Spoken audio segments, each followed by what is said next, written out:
तर आजचा आपला पदार्थ आहे चटपटीत चिवडा। नमस्कार मंडळी, कशा आहात सगळेजण? तर चला बनवायला घेऊया चिवडा।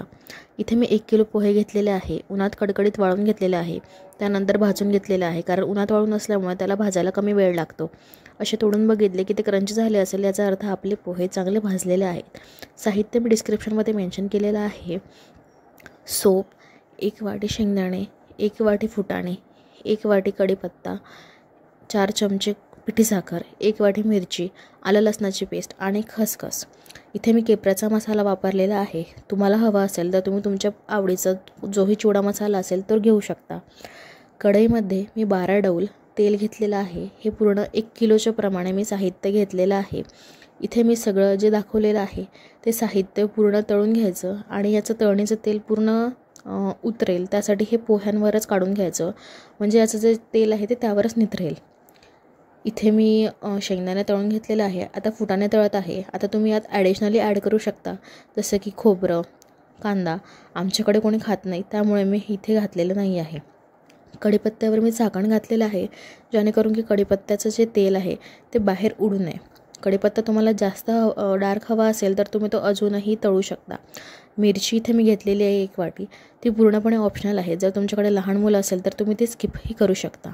मी इथं बारीक मोहरी घेतलेली आहे, शक्यतो बारीक मोहरीचाच वापर करा। जाड मोहरी दाताखाली येते, त्यामुळे ती कडू लागते।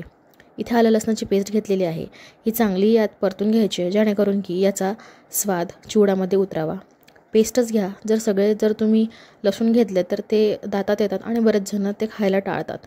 इथे खसखस आणि मी सोप घेतलेली आहे, ती पण मिक्स करून घेतलेली आहे। मिक्स करून झाल्यानंतर तिथे मी खडे मसाले घेतलेले आहेत, जसे की 2 चम्मच धणेपूड, 1 चम्मच हळद, 2 चमचे तिखट। जर तुम्हाला जास्त तिखट नसेल हवा तर तुम्ही हे मसाले स्किप करू शकता।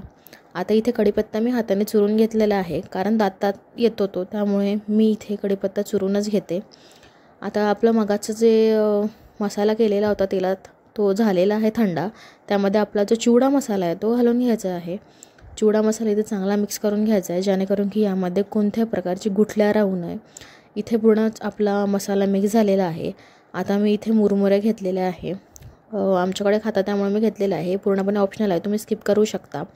आता आपला जो मसाला तयार होता तो मी इथे हळूहळू सगळीकडे घालून घेतलेला आहे, जेणेकरून की तो सगळ्या मुरमुरे आणि पोह्यांना लागावा, एकाच जागी तो राहू नये। त्यामुळे मी चमच्याने हळूहळू सगळीकडे घालून घेतलेला आहे। आता इथे चवीनुसार मी 2 चमचे मीठ घेतलेलं आहे आणि 4 चमचे पिठी साखर। पिठी साखर तुम्ही घाला नक्की, त्याने एक वेगळी चव येईल। आता हे सगळं साहित्य जे तुम्ही घातलेलं आहे यामध्ये, ते सगळं मिक्स करून घ्या आणि तयार आहे तुमचा चटपटीत चिवडा। लास्टपर्यंत तुम्ही माझा व्हिडिओ बघितला त्यासाठी धन्यवाद। आणि जर तुम्हाला व्हिडिओ आवडला असेल तर लाईक, शेअर आणि सबस्क्राईब करा।